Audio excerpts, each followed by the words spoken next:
Morning, everyone. I hope you're doing well. Back at school, we just finished break. What I want to talk to you about today is an introduction to variables and expressions. So we're not actually going to be solving for variables just yet, but we're going to be doing some substitution to solve.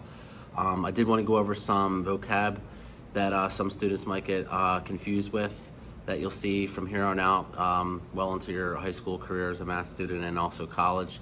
And kind of differentiate what's the difference between an expression and an equation.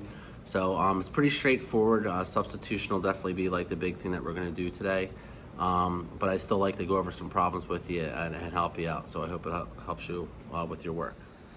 All right, the first thing I want to talk about is what is the difference between an expression and an equation. All right, so with an expression, all right, so if you think of the word equation and you look at the root word, well, equation has the word equal in it. All right, so if that's the case, then this particular problem up here would be an equation.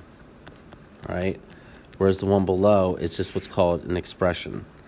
All right, so these are two things that you don't want to get confused with when looking at any types of problems. So equation versus expression. Okay, the other thing I want to talk about is some of the terms that will be used or vocabulary that will be used in this pre-algebra type of work.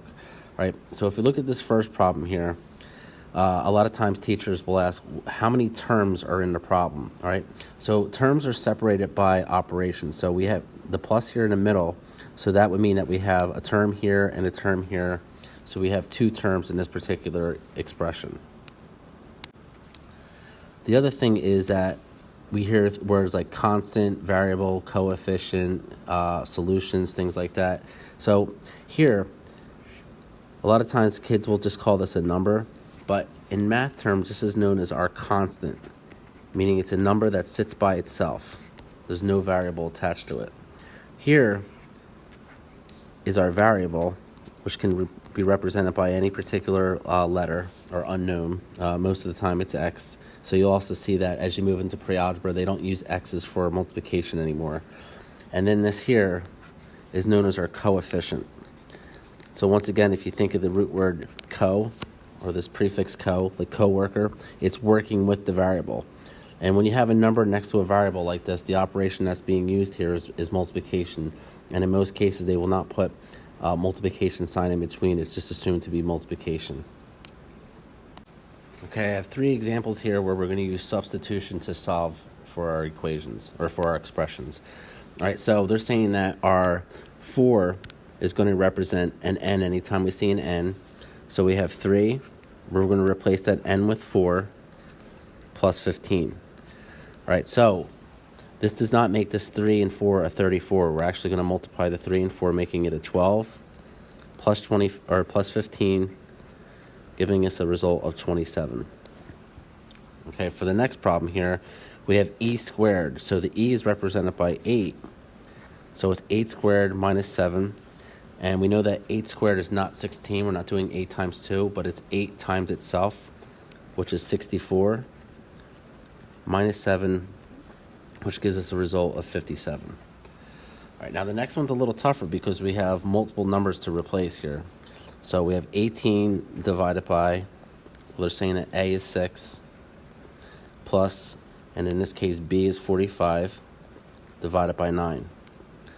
All right, a couple different operations taking place, but if we go back to the lesson I did on order of operations, we know that we're going to do division first. So we can throw some grouping symbols in there. 18 divided by 6 is 3. 45 divided by 9 is 5. So as a result, 3 plus 5 is simply 8. Okay, what we're going to do now is take a look at a real-world application type problem for substitution of variables. So let's read through this. It says, Joe drove an average of 55 miles per hour to the mountains. So if he drove for 5 hours, how many miles did he drive? All right, so we're going to let the hours be represented by 5. And we know that 55 miles per hour, we're going to do 55. Well, we can see that we're multiplying by the h. All right, and once again, remember, these should make logical sense when we're done with them. So 55 times 5 will get us a result of 275 miles, which makes about logical sense. So if you're going 55 miles per hour for 5 hours, 275 miles is about a rational type of number that would work. Okay, so I hope that video was helpful for you. As I said, it's really an introduction to your pre-algebra type of work. We're not solving anything for variables just yet, but we are using substitution to solve. And as you saw with some of those problems, we are going to go back to our order of operations. And in some cases, we should note that we're not going to be using x anymore for multiplication. We're going to either be having a coefficient right next to a variable, indicating that that's multiplication, or in some cases you may see an asterisk or like a floating dot on some worksheets and quizzes and tests that I tell my kids indicates that you're going to multiply.